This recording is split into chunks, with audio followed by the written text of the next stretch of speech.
কাকা আপনার দিনকাল কেমন যাচ্ছে? এই তো কোনরকম বাইরে ধরে দিন ভাত গেতাছে কোনরকম। তেমন এটা ভালোভাবে না। এখানে থাকতে ভালো লাগে, এখানে আমাদের জমি আছে, আবাদ করি, গরু ফালি, ছাগল ফালি, দুধ দিছি।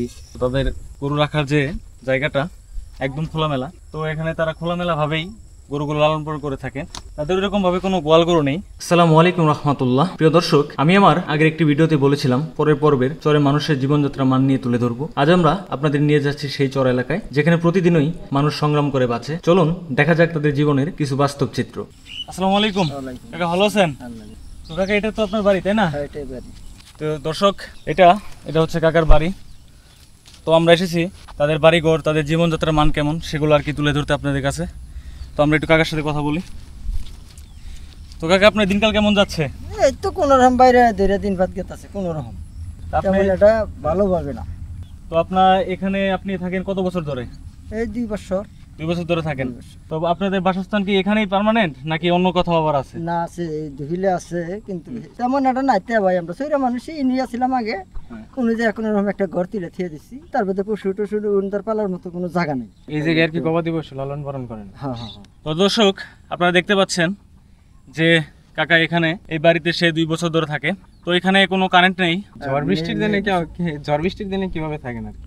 এইভাবেই মনে করেন যে যা আছে এইভাবেই থাকি কোনো রকম। অসুবিধা হয় না ঝড় বৃষ্টির দিনে? অসুবিধা হয়, এইভাবেই ঝড়ে আমার কাগজ কুগজটা ঢাকে থাকার নাকি।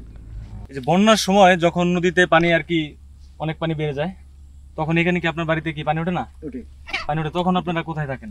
তখন এই হয়তো সহি একটু জায়গায় মাছা টাছা করে হুমি জায়গায় থাকি, মানে চোখেটা একটু আর কি উঁচু করে আর কি তখন থাকে। তো এই পানিতে আপনাদের তখন আর কি যাতায়াত করতে হয়। তখন এই পানি ভেঙে আর কি হেঁটে যে বাজার করতে হয়। রান্না বান্না করেন কোথায়? তখন চাং জায়গায় ছিলাম, ওই আমার একটা সার্ফা আছে, ওই সার্ফাটা উর্মি জায়গায় হেরে তার সহি গিয়া তার হরে চুলা রাখছিলাম, ওই মাটির চুলা। ভালো আছেন? হ্যাঁ ইনশাআল্লাহ। কি করতেছেন এগুলা? না ওই যে আন্দনি সজ বাড়িতে আছে। রাধুনী সজ বাড়িতে আছেন? তো রাধুনী সজ ফলন কেমন হইছে? হইছে ইনশাআল্লাহ, মোটামুটি ভালোই। তো এই পাশে আপনি ঘর কোথায় করছেন? এই যে পশ্চিম পাশে এই যে বাড়িটাই? হ্যাঁ এটাই। কি কি আবাদ করেন চরে? তিল, ভুট্টা, তারপরে এই যে আন্দনি, এমনি শাকসবজি সবকিছু ইনশাআল্লাহ নিজের আবাদের। হ্যাঁ নিজেরই আবাদ। যাক মাশাআল্লাহ, আপনি তো অনেক সুখী আছেন। হ্যাঁ ইনশাআল্লাহ নিজের আবাদের ফসল খান, হ্যাঁ অনেক সুখী আছেন না? হ্যাঁ আল্লাহ করলে আল্লাহ। তো এই মনোরম পরিবেশে চরে আপনাদের থাকতে কেমন লাগে? ইনশাআল্লাহ মোটামুটি খারাপ না। আমরা কারেন্ট না থাকলে কি তারপরেও ভালো, কে লেগে যে বাবা বাতাস লাগে। তো দর্শক, এই যে দেখতে পাচ্ছেন চাচা এখানে রাধুনী সজগুলো চাষ করেছে।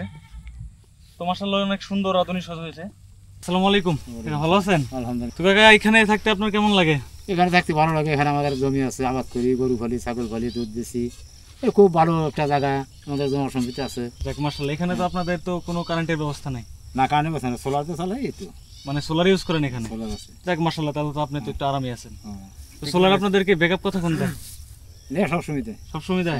যাক আলহামদুলিল্লাহ, আপনি তো একটু সুবিধার মধ্যে আছেন। আরো কিছু এই বাড়িতে গেছিলাম আমরা, তাদেরকে জিজ্ঞেস করলাম তাদের সোলারও ব্যবস্থা নেই। যদি বর্ষা হয়, বর্ষা তো পানি উঠে তখন চলে যায় বাড়িতে, তখন বাসায় চলে যান।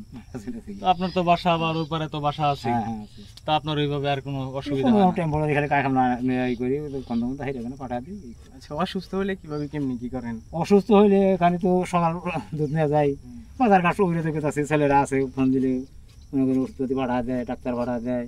এগুলো যে গাভীগন্ধায় ডাক্তার আসে দেওয়া যায়, ওষুধপাতি দেওয়া যায়, এই জন্য কোনো অসুবিধা নেই। আপনারা তো এই গৃহপালিত পশু যেমন গরু ছাগল, তো এগুলো একদম খোলা মাঠেই তো ছেড়ে দেন? হ্যাঁ খোলা মাটি ছেড়ে দিই, আর খাইতেছে। তো এখানে দেখতে পাচ্ছেন তারা এই চরে মেশিং এর ব্যবস্থা করেছে সেচ দেওয়ার জন্য। তো তারা এই মেশিন দিয়ে আর কি এই জমিতে ফসল চাষ করে থাকে। তো আপনারা দেখতে পারলেন যে আমরা কিছু মানুষের সাথে কথা বললাম, তাদের জীবনযাত্রা কেমন সেগুলো আপনাদের কাছে আমরা তুলে ধরলাম। তো এখন প্রায় সন্ধ্যা হয়ে যাচ্ছে, যেহেতু সূর্যটা অস্ত যাচ্ছে, তো সেজন্য আমরা আর দেরি করছি না। তো দর্শক, আজকের মতো আমরা বিদায় নিচ্ছি। আমাদের ভিডিওটি যদি ভালো লেগে থাকে ফলো দিয়ে আমাদের সাথেই থাকবেন। তো ভালো থাকবেন, সুস্থ থাকবেন, দাইয়ুম ফার্মাসের সাথে থাকবেন। আল্লাহ হাফেজ।